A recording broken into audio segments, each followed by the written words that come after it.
നമ്മളെ വീട്ടിൽ എപ്പോഴും ഉണ്ടാകുന്ന ഐറ്റംസ് വെച്ചിട്ട് നമ്മുടെ മക്കൾക്ക് കൊടുക്കാൻ പറ്റുന്ന നല്ല ഹെൽത്തി ആയിട്ടുള്ള ടേസ്റ്റി ആയിട്ടുള്ള ഒരു സ്നാക്സിൻ്റെ റെസിപ്പി ആയിട്ടാണ് കാണിക്കുന്നത്.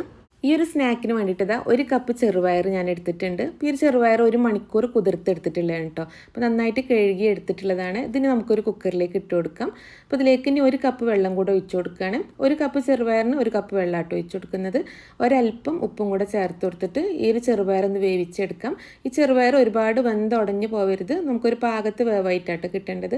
അപ്പോൾ മീഡിയം ഫ്ലെയിമിൽ വെച്ചിട്ട് നമ്മൾ 2 വിസിൽ വരുന്നത് വരെയാണ് വേവിച്ചെടുക്കേണ്ടത്.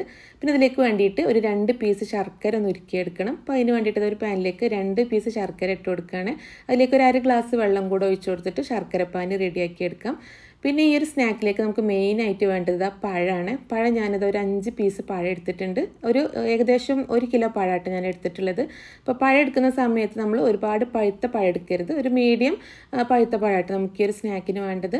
ഒരു പഴം നമുക്ക് രണ്ടാക്കി ഒന്ന് മുറിച്ചിട്ടിട്ട് ഇതൊന്ന് ആവിയിൽ വേവിച്ചെടുക്കാം. ഇത് നമ്മൾ വെള്ളം ഒഴിച്ചിട്ട് വേവിച്ചെടുക്കരുത് കേട്ടോ. അപ്പോൾ ഇതിൽ ഈ പഴത്തിലൊക്കെ നന്നായിട്ട് വെള്ളം കയറിയിട്ട് നമുക്ക് ഈ ഒരു സ്നാക്ക് കറക്റ്റായിട്ട് കിട്ടില്ല. അപ്പോൾ ഇത് ആവിയിൽ വേവിക്കാൻ വെച്ചിട്ടുണ്ട്. അപ്പോൾ ഒരു 5 മിനിറ്റ് നമുക്കൊന്ന് ആവിയിൽ വേവിച്ചെടുക്കാം. അപ്പോൾ ആ ഒരു ടൈം കൊണ്ട് തന്നെ ഇതാ ശർക്കരപ്പാനിയൊക്കെ റെഡി ആയിട്ടുണ്ട്. അതുപോലെ തന്നെ നമ്മൾ വേവിക്കാൻ വെച്ചിട്ടുള്ള ചെറുപയർ റെഡി ആയിട്ടുണ്ട് കേട്ടോ. അപ്പോൾ ചെറുപയർ ഇതുപോലെ നല്ല ഡ്രൈ ആയിട്ടാണ് നമുക്ക് കിട്ടേണ്ടത്, വെന്ത് ഉടഞ്ഞു പോകരുത്. ഈ ഒരു പരുവത്തിലാണ് നമുക്ക് ചെറുപയർ കിട്ടേണ്ടത്. അപ്പോൾ ഞാനിത് വേറൊരു പാന് സ്റ്റൗവിൽ ചൂടാക്കാൻ വെച്ചിട്ടുണ്ട്. അപ്പോൾ അതിലേക്ക് നമ്മൾ ഉരുക്കി വെച്ചിട്ടുള്ള ശർക്കരപ്പാനി ഒന്ന് അരിച്ചൊഴിക്കുകയാണ്. പഴം ഒരു 5 മിനിറ്റ് വേവിച്ച ശേഷം ഞാനിതാ ഫ്ലെയിം ഓഫ് ചെയ്തിട്ടുണ്ട്. ഇത് തണുക്കാൻ വേണ്ടിയിട്ട് മാറ്റി വെക്കുകയാണ്. നമ്മൾ ഉരുക്കി വെച്ചിട്ടുള്ള ഈ ഒരു ശർക്കരപ്പാനിയിലേക്ക് നമുക്കിതാ 1 ടീസ്പൂൺ ഇഞ്ചി ചെറുതാക്കി അരിഞ്ഞ് ചേർത്ത് കൊടുക്കാം. പിന്നെ ഒരു 1/4 ടീസ്പൂൺ ഏലക്കാപ്പൊടി ചേർത്ത് കൊടുക്കുകയാണ്. പിന്നെ ഒരു 1/2 കപ്പ് തേങ്ങ ചെറിയതായിട്ട് ചേർത്ത് കൊടുക്കുന്നത്. പിന്നെ നമ്മൾ വേവിച്ച് വെച്ചിട്ടുള്ള ചെറുപയറും കൂടെ ചേർത്ത് കൊടുത്തിട്ട് ഇതെല്ലാതും കൂടെ നന്നായിട്ടൊന്ന് മിക്സ് ചെയ്തെടുക്കുക. അപ്പോൾ ഈ ഒരു ശർക്കരപ്പാനിയിൽ നമ്മൾ ഇഞ്ചി ചേർത്ത് കൊടുക്കുന്നത്, ഇപ്പോൾ ചെറുപയർ കഴിക്കുന്ന സമയത്ത് ചിലർക്കൊക്കെ ഗ്യാസിൻ്റെ ബുദ്ധിമുട്ടുണ്ടാവും, ഡൈജഷന് ബുദ്ധിമുട്ടുണ്ടാവും. അപ്പോൾ ഇഞ്ചി ചേർത്ത് കൊടുക്കുകയാണെന്നുണ്ടെങ്കിൽ ആ ഒരു ബുദ്ധിമുട്ടുണ്ടാവില്ല കേട്ടോ.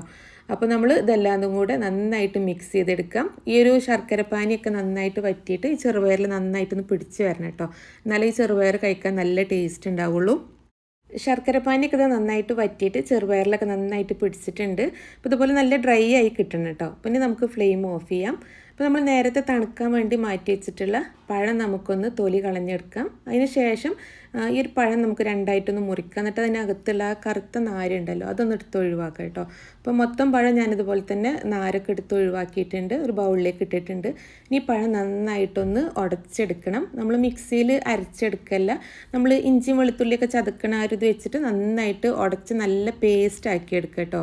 അപ്പോൾ ഈ ഒരു പഴം നന്നായിട്ട് ഉടച്ചെടുത്തിട്ടുണ്ട്. ഇനി നമ്മൾ കൈ വെച്ചിട്ട് ഒന്നും കൂടെ നന്നായിട്ടൊന്ന് മിക്സ് ചെയ്തെടുക്കുക. ഇനി നമ്മൾ കയ്യിൽ ഒരല്പം നെയ്യോ അല്ലെങ്കിൽ വെളിച്ചെണ്ണ എന്തെങ്കിലും ഒന്ന് തടവ് കേട്ടോ. അതിന് ശേഷം ഇതിന്ന് കുറേശ്ശെ മാവ് എടുത്തിട്ട് കയ്യിൽ വെച്ചിട്ട് നന്നായിട്ടൊന്ന് പരത്തിയെടുക്കുക. അതിന് ശേഷം നമുക്കിതിനകത്തേക്ക് നമ്മൾ നേരത്തെ ഉണ്ടാക്കി വെച്ചിട്ടുള്ള ചെറുപയറിൻ്റെ ഫില്ലിങ് വെച്ച് കൊടുക്കാം. എന്നിട്ട് നമുക്കിത് ഇഷ്ടമുള്ള ഷേപ്പിൽ നമുക്കിത് റോൾ ചെയ്തെടുക്കാം. ഞാനിപ്പോൾ ഇതിവിടെ ഉന്നക്കായുടെ ഷേപ്പിലാട്ടോ റോൾ ചെയ്തെടുക്കുന്നത്. നിങ്ങൾക്കിത് വേണമെന്നുണ്ടെങ്കിൽ ബോൾ ഷേപ്പിൽ റോൾ ചെയ്തെടുക്കാം, കട്ട്ലേറ്റിൻ്റെ ഷേപ്പിൽ റോൾ ചെയ്തെടുക്കാം, അല്ലെങ്കിൽ ഉന്നക്കായൻ്റെ ഷേപ്പിൽ റോൾ ചെയ്തെടുക്കാം. നിങ്ങൾക്ക് ഇഷ്ടമുള്ള ഷേപ്പിൽ റോൾ ചെയ്തെടുക്കാം. അപ്പോൾ ഞാൻ ഈ പഴവും ഫില്ലിങ്ങും ഇതാ മൊത്തത്തിൽ റോൾ ചെയ്തെടുത്തിട്ടുണ്ട് കേട്ടോ. അപ്പോൾ ഞാൻ ഉന്നക്കായുടെ ഷേപ്പിലാണ് ആക്കിയെടുത്തിട്ടുള്ളത്.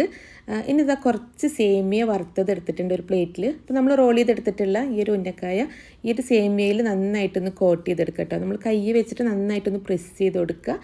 നമ്മളിങ്ങനെ സേമിയയിലും കൂടെ ഒന്ന് കോട്ട് ചെയ്തെടുക്കുമ്പോൾ നല്ല ടേസ്റ്റുമാണ്, നല്ല ക്രിസ്പി ആയി കിട്ടും കേട്ടോ ഈ ഒരു സ്നാക്ക്. അപ്പോൾ ബാക്കിയുള്ള ഉന്നക്കായ ഞാൻ ഇതുപോലെ തന്നെ സേമിയയിൽ നന്നായിട്ടൊന്ന് കോട്ട് ചെയ്തെടുക്കുകയാണ്. അപ്പോൾ ആ ഒരു സമയം കൊണ്ട് തന്നെ കുറച്ച് ഓയിലൊന്ന് ചൂടാകാൻ വെച്ചിട്ടുണ്ട്. അപ്പോൾ അതിലേക്ക് നമ്മൾ റെഡിയാക്കി വെച്ചിട്ടുള്ള ഉന്നക്കായ ഓരോന്നായിട്ട് ഇട്ട് കൊടുത്തിട്ട് ഫ്രൈ ചെയ്തെടുക്കാം. ഓയിൽ ചൂടായ ശേഷം മീഡിയം ഫ്ലെയിമിൽ വെച്ചിട്ട് വേണ്ടിട്ട് നമ്മളിതൊന്ന് ഫ്രൈ ചെയ്തെടുക്കാൻ. ഒരു ഭാഗം ഒന്ന് ഫ്രൈ ആയിട്ട് വരുമ്പോൾ നമുക്കിതൊന്ന് മറിച്ചിട്ട് കൊടുക്കാം. 2 ഭാഗം നല്ല ഫ്രൈ ആയിട്ട് വരുമ്പോൾ നമുക്കിത് എണ്ണയിൽ നിന്ന് എടുത്ത് കോരി മാറ്റാം. ഇതിലങ്ങനെ എണ്ണ പിടിക്കൊന്നുമില്ല കേട്ടോ.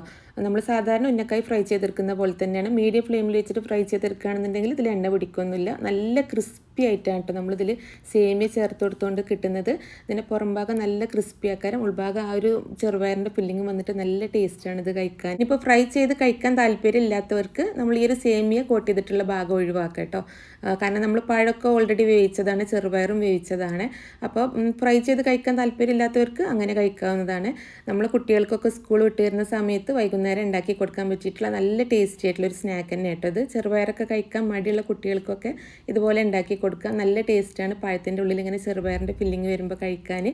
അപ്പോൾ ഈ ഒരു സ്നാക്ക് ഉണ്ടാക്കിയെടുക്കുന്ന സമയത്ത് നമ്മൾ കുറച്ച് കൂടുതൽ ഉണ്ടാക്കുകയാണെന്നുണ്ടെങ്കിൽ നമുക്കിത് ഫ്രീസറിൽ സൂക്ഷിക്കാവുന്നതാണ്. ഒരു മാസം വരെ കേടായി പോകില്ല കേട്ടോ.